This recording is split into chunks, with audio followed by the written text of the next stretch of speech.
Olá, sejam bem-vindos. Trataremos da continuidade do processo de negociação e ética em negociação. A maioria dos autores ainda, eles consideram que algumas pessoas negociam melhor que as outras. E ainda de acordo com eles, é o fato de negociar umas melhor que as outras se devem aos fatores que nós veremos na sequência. Um dos fatores é a personalidade. Pessoas agradáveis, extrovertidas ou voltadas a resultados. Outro é a emoção, ou seja, equilíbrio emocional. Também o fator gênero, homem ou mulher. Homem, com pequenas diferenças, estão conseguindo melhores resultados, talvez porque sejam considerados mais durões. A mulher ainda fica a crença que é boazinha e mais flexível. Um outro fator é a participação da terceira parte para casos extremos. Sugere-se a participação de um mediador, um árbitro, um conciliador ou um consultor. De acordo com o CEDEV, ou seja, Centro Empresarial entre Douro e Volga, de Portugal, há um entendimento sobre o processo de negociação. E esse processo de negociação, analisando as literaturas todas que nós possuímos, que é mais voltada à literatura americana, nós verificamos que ela tende mais um pouco à escola chamada europeia. E aí a questão fica, e esse modelo então, tendendo à escola europeia, será que é diferente do processo de negociação que já vimos? Vamos comparar? Embora pareçam semelhantes, não são. Vejamos. Definir objetivos claros, ou seja, há entendimento que se deve determinar o que se pretende obter. A preparação chama atenção nessa fase para prever possíveis impasses, como evitá-los e superá-los. Em seguida, propõe a abertura para sugerir que se deve preocupar para criar um ambiente favorável ao entendimento desde o início e assim tudo ficará mais fácil. Depois vem a exploração, para explorar e compreender as variáveis envolvidas, clarificar os pontos obscuros, pesquisar e criar alternativas de ganho mútuo. O acordo, como uma fase em que se deve evitar o clima de impaciência e precipitação, deve-se resumir o que ficou combinado, recapitular os benefícios mútuos, verificar se ficou algum aspecto de resistência ou nebuloso, formalizar o compromisso e combinar os próximos passos. Finalmente, a avaliação, para verificar os pontos positivos e negativos e o saldo, refletir o que se passou e os pontos a serem melhorados nas próximas negociações. Vamos para um novo tema, relacionado à ética nas organizações. Normalmente se observa quando um funcionário vai iniciar os seus trabalhos em uma organização. Ele geralmente, vocês sabem disso, né, recebe orientações que vai desde uma simples explicação verbal sobre a empresa, ou um folheto contendo instruções, mas também, de repente, que vai ao manual sobre a organização e assim por diante. Nesse manual ou livro, normalmente é incorporado a visão de seus fundadores e direção, onde procura passar ao funcionário, além da história da organização, os seus princípios, costumes, tradições, perspectivas profissionais, propósitos e as ações que são esperadas por parte de cada funcionário.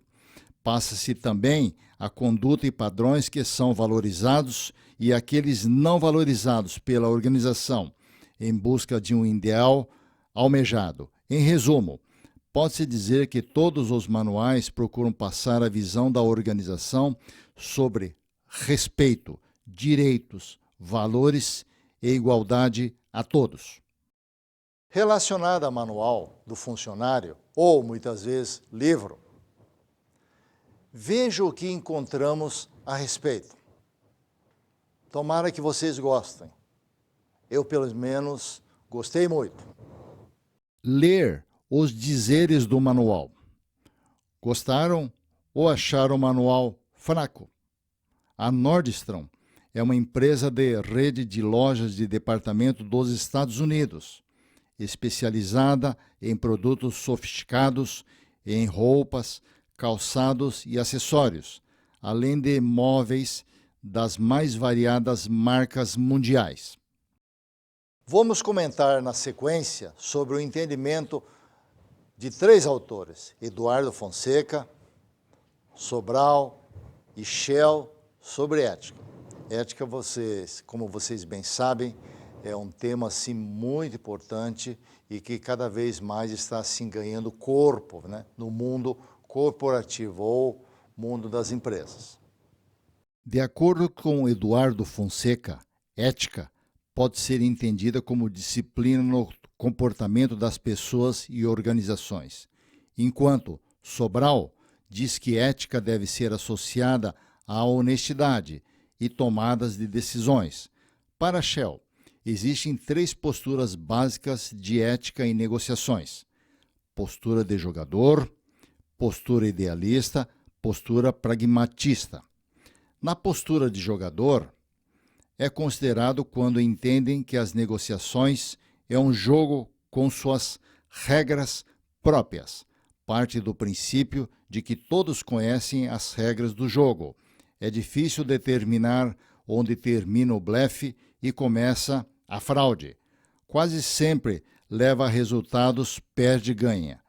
Na postura idealista, a negociação é entendida como um aspecto da vida social e não como um jogo. Prefere a postura sincera e honesta, mesmo que às vezes prejudique a sua estratégia. Seus padrões éticos elevados podem impedir determinados acordos. Pode ficar vulnerável quando o outro negociador é um jogador. Enquanto na postura pragmatista, é considerada como uma posição intermediária entre as 2 posturas apresentadas anteriormente. Considera a mentira, às vezes, necessária na negociação, mas prefere não utilizar a alternativa melhor se tiver. Mas ficam questões como: a quais questões a negociação estará limitada? Qual será o procedimento a ser seguido em caso de impasse? Quais são as metas?